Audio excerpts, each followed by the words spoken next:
नमस्कार। आज हम एक ऐसी किताब की गहराइयों में उतरेंगे जिसने लाखों लोगों को सिखाया कि लाइफ में बड़े बदलाव लाने के लिए कोई बहुत बड़े एक्शन जरूरी नहीं है, हाँ। बल्कि छोटी कंसिस्टेंट आदतें ही कमाल कर सकती हैं।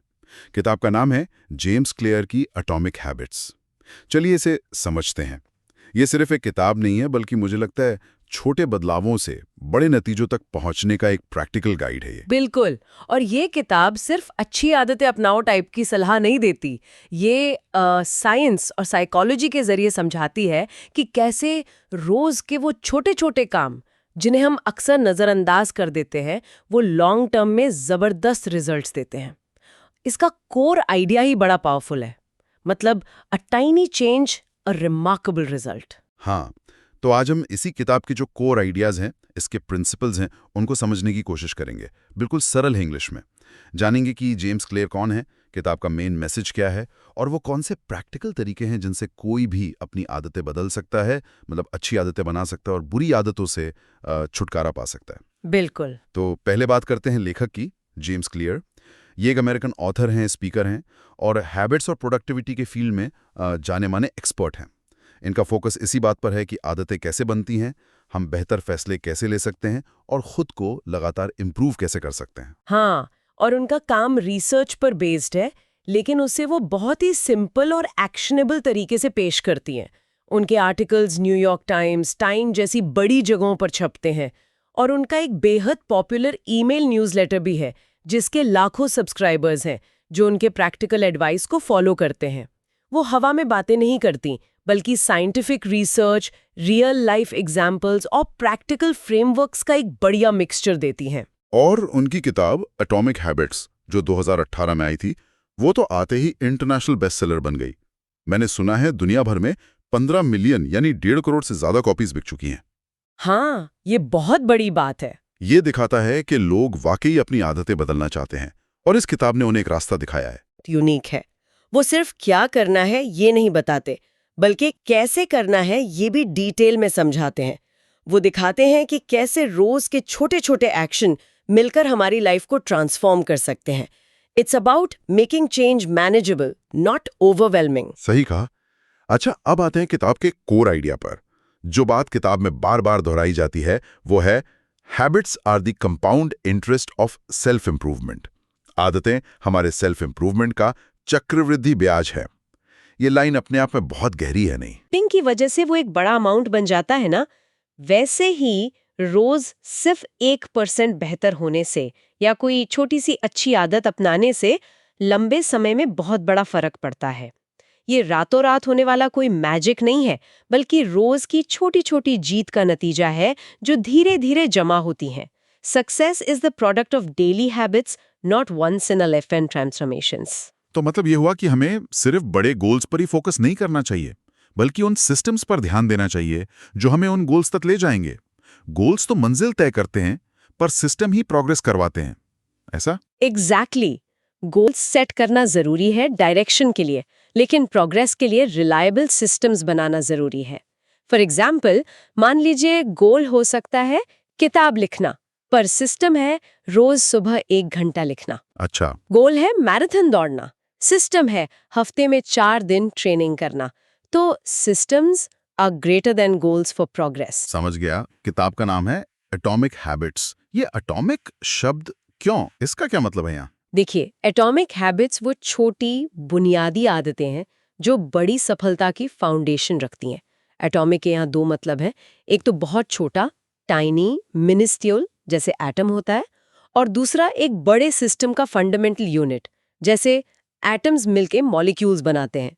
ये आदतें इतनी छोटी होती हैं कि इन्हें करना आसान लगता है, लेकिन ये इतनी पावरफुल होती हैं कि बड़े बदलाव ला सकती हैं, और धीरे धीरे ये ऑटोमेटिक बन जाती हैं, हमारी मेंटल एनर्जी बचाती हैं। अच्छा, और इसी से जुड़ा है 1% रूल, रोज सिर्फ 1% बेहतर होना।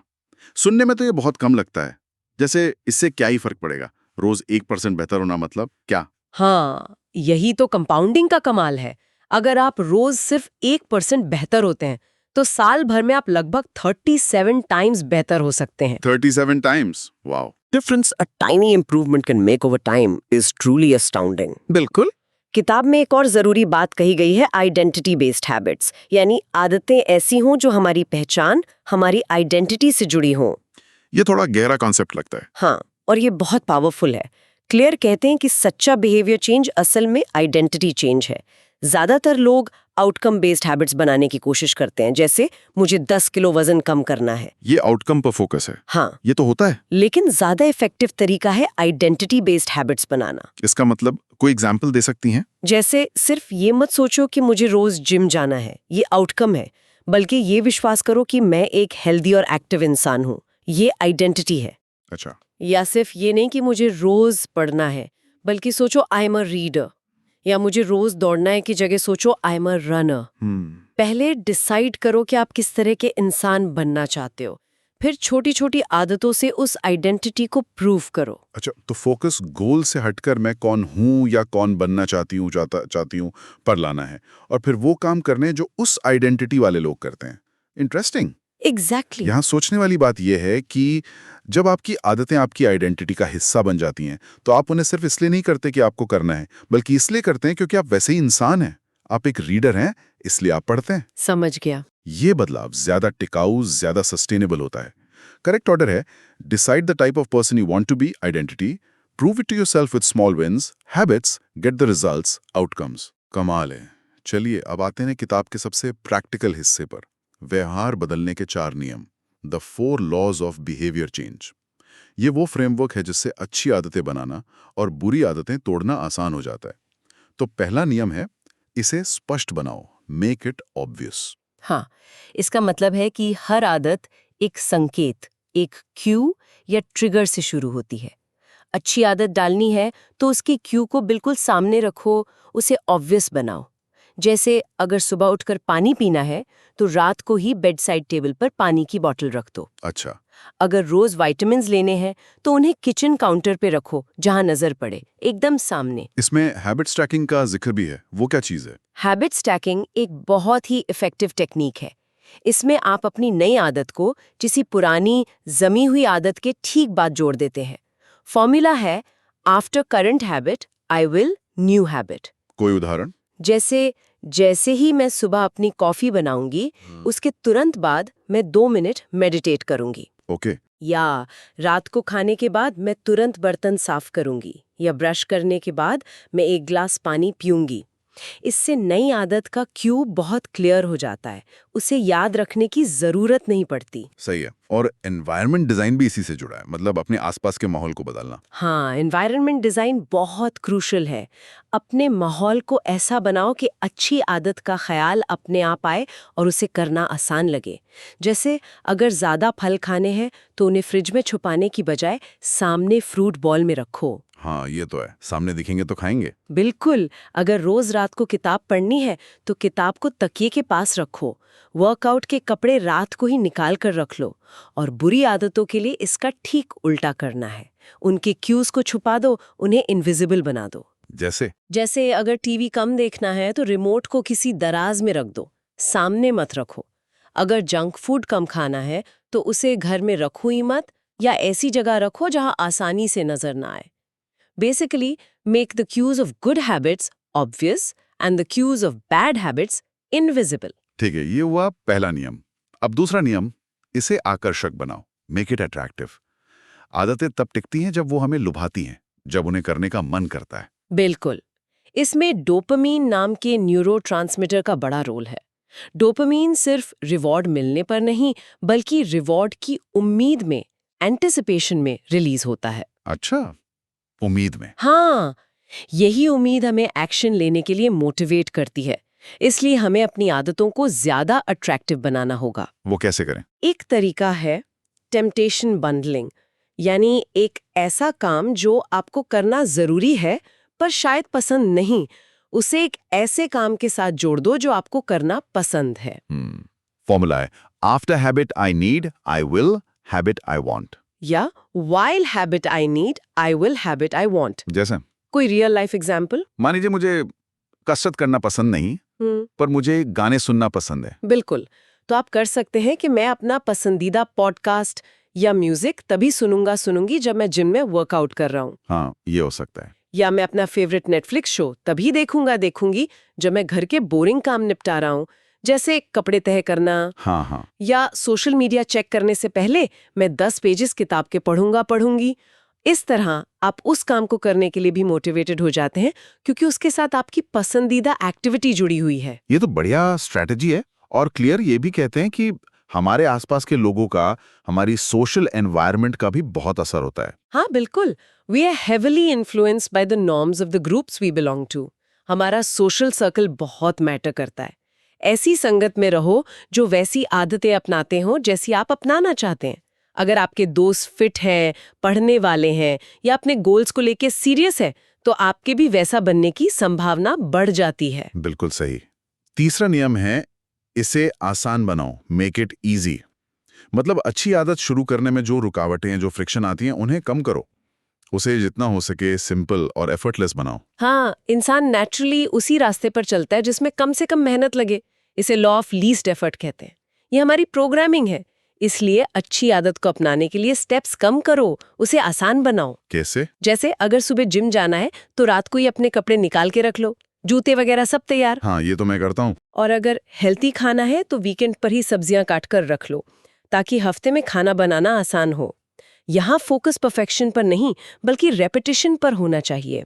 बार बार करने से ही आदत बनती है। कंसिस्टेंसी इज की। और इसी से जुड़ा है 2 मिनट रूल, जो मुझे बहुत प्रैक्टिकल लगा। किसी भी नई आदत को सिर्फ 2 मिनट से शुरू करो। हाँ, ये बहुत पावरफुल टेक्निक है। क्यों? क्योंकि अक्सर सबसे मुश्किल काम होता है शुरुआत करना।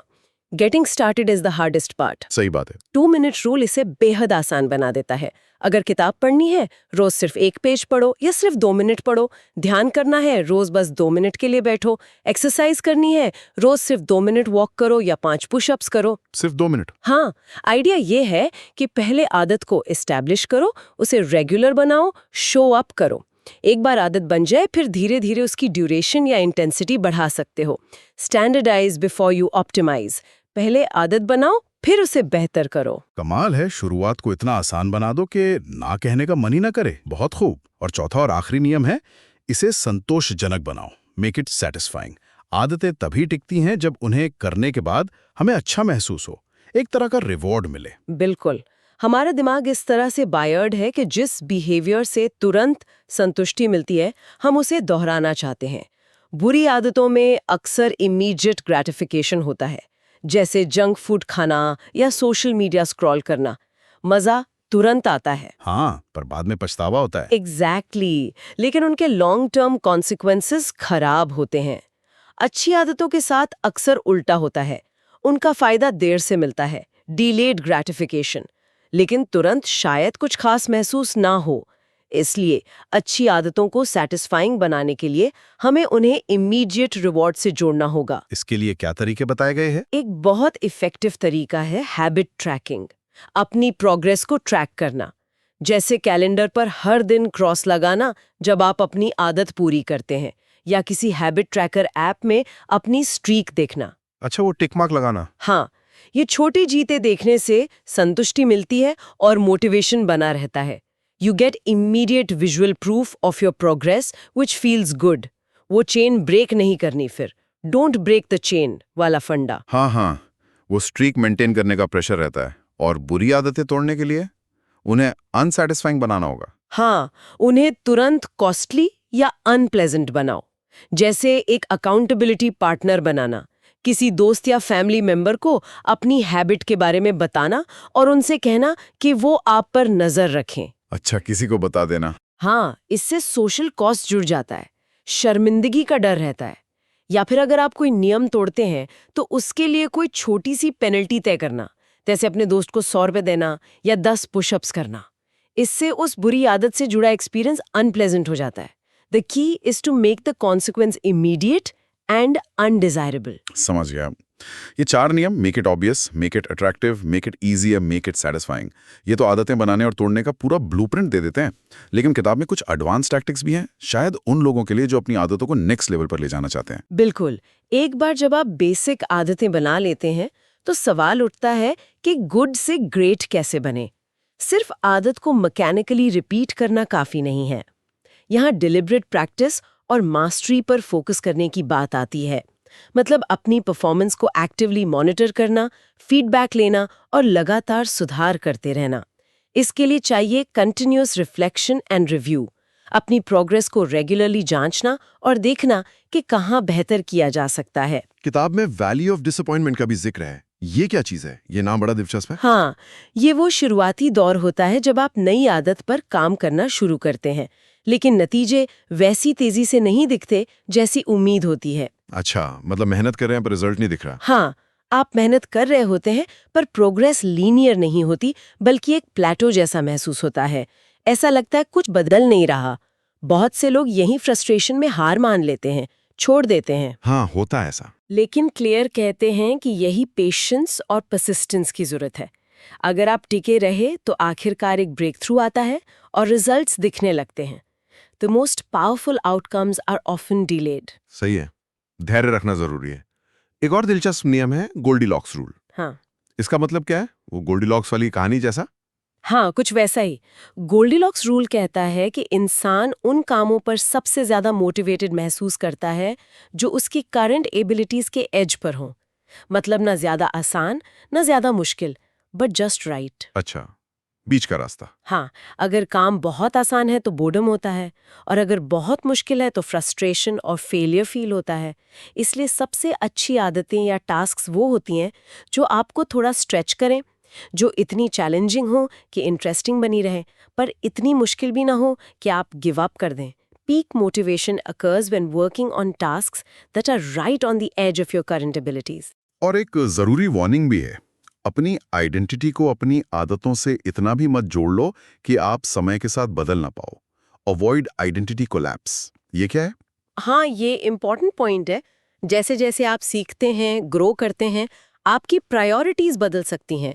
तो अपनी आइडेंटिटी को लेके फ्लेक्सिबल रहना जरूरी है, ताकि आप जरूरत पड़ने पर अपनी आदतों को भी इवॉल्व कर सकें। फॉर एग्जाम्पल, अगर कोई एथलीट चोट लगने के कारण खेल नहीं सकता, तो उसकी पूरी आइडेंटिटी खत्म नहीं होनी चाहिए। उसे खुद को रीडिफाइन करना आना चाहिए। सही बात है। Don't let any single aspect of your identity define you completely. बिल्कुल। अब बात करते हैं इस किताब के इम्पैक्ट की। एटॉमिक हैबिट्स ने समाज पर, लोगों के सोचने के तरीके पर क्या असर डाला है? क्या लगता है आपको? इसने सेल्फ इम्प्रूवमेंट को देखने का नजरिया काफी बदला है, मुझे लगता है। इसने इस आइडिया को बहुत पॉपुलर बनाया कि गोल्स से ज्यादा सिस्टम्स इंपॉर्टेंट है। लोग अब बड़े वेग गोल्स सेट करने की बजाय छोटे एक्शनेबल स्टेप्स पर फोकस कर रहे हैं, प्रोसेस पर ध्यान दे रहे हैं। हाँ, मैंने भी देखा है कि इसने लाखों लोगों को स्मोकिंग छोड़ने, प्रोक्रेस्टिनेशन कम करने, रोज एक्सरसाइज करने, हेल्दी खाने जैसी आदतों को अपनाने या बुरी आदतों को तोड़ने में वाकई मदद की है। सोशल मीडिया पर #एटॉमिक हैबिट्स के तहत लोग अपनी सक्सेस स्टोरी शेयर करते हैं। काफी इंस्पायरिंग है। हाँ, और इसका असर सिर्फ पर्सनल लेवल पर नहीं, बल्कि बिजनेस, स्पोर्ट्स, एजुकेशन और हेल्थ केयर जैसे फील्ड्स में भी दिखता है। कंपनीज प्रोडक्टिविटी बढ़ाने के लिए हैबिट डिजाइन के प्रिंसिपल्स इस्तेमाल कर रही हैं। एथलीट्स पीक परफॉर्मेंस के लिए छोटी छोटी रूटीन्स अपना रहे हैं। टीचर्स क्लासरूम्स में डिसिप्लिन और लर्निंग को बेहतर बनाने के लिए हैबिट क्यूज और रिवॉर्ड्स का यूज कर रहे हैं। तो ये कहना गलत नहीं होगा कि इसने छोटे रोजमर्रा के कामों के जरिए लास्टिंग चेंज लाने के लिए एक तरह का ग्लोबल मूवमेंट इंस्पायर किया है। बिल्कुल। इसने हैबिट फॉर्मेशन के प्रोसेस को डीमिस्टिफाई किया है, आसान बना दिया है। It has provided a practical, evidence-based framework that anyone can use to make meaningful changes in their lives, one small habit at a time. बिल्कुल। तो अगर इस पूरी चर्चा का सार निकालें तो कुछ मेन टेकअवेज क्या होंगे हमारे लिसनर्स के लिए? संक्षेप में। हाँ, जरूर। सबसे पहले, आदतें सेल्फ इंप्रूवमेंट का कंपाउंड इंटरेस्ट हैं। Small, consistent efforts lead to big results over time. छोटी शुरुआत को कम मत समझो। बिल्कुल। दूसरा, गोल्स पर फोकस करने से ज्यादा जरूरी है सिस्टम्स पर फोकस करना और अपनी आइडेंटिटी पर काम करना। आप कौन बनना चाहते हैं? Focus on identity based habits. सही। 3. बिहेवियर चेंज के 4 लॉज याद रखें। Make it obvious, make it attractive, make it easy and make it satisfying. ये अच्छी आदतें बनाने और बुरी आदतें तोड़ने का रोड मैप है। हाँ, ये फ्रेमवर्क बहुत काम का है। 4. Small wins matter a lot. Way momentum बनाती हैं। अपनी प्रोग्रेस को ट्रैक करें, छोटे सुधारों को सेलिब्रेट करें। हाँ, ये मोटिवेशन बनाए रखता है। 5. और आखिर में, लॉन्ग टर्म सक्सेस लक्ष्यों से नहीं बल्कि अच्छे सिस्टम्स बनाने और उन्हें कंसिस्टेंटली फॉलो करने से मिलती है। कंसिस्टेंसी इज की। बिल्कुल सही कहा। जेम्स क्लियर हमें सिखाते हैं कि बड़े बदलाव के लिए बड़े ड्रामेटिक एफर्ट्स की जरूरत नहीं है।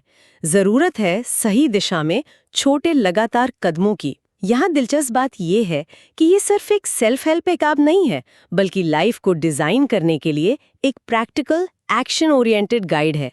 ये मुश्किल लगने वाले बदलाव को छोटे मैनेजेबल स्टेप्स में तोड़ देती है। So what is this all mean? इसका मतलब है कि हम सब में बदलाव लाने की कैपेसिटी है, चाहे हमारी शुरुआत कितनी भी छोटी क्यों ना लगे। अपनी आदतों को समझकर और इन सिंपल रूल्स का इस्तेमाल करके कोई भी धीरे धीरे अपनी जिंदगी को बेहतर बना सकता है। और शायद इस चर्चा के बाद सोचने वाली बात यह है कि आज वो कौन सी एक एटॉमिक हैबिट हो सकती है जिससे शुरू करने से किसी की लाइफ में सबसे बड़ा पॉजिटिव इम्पैक्ट पड़ सकता है। Just one tiny habit to start today. ये एक महत्वपूर्ण सवाल है खुद से पूछने के लिए। बिल्कुल, शायद यही पहला कदम हो एक बड़े बदलाव की ओर।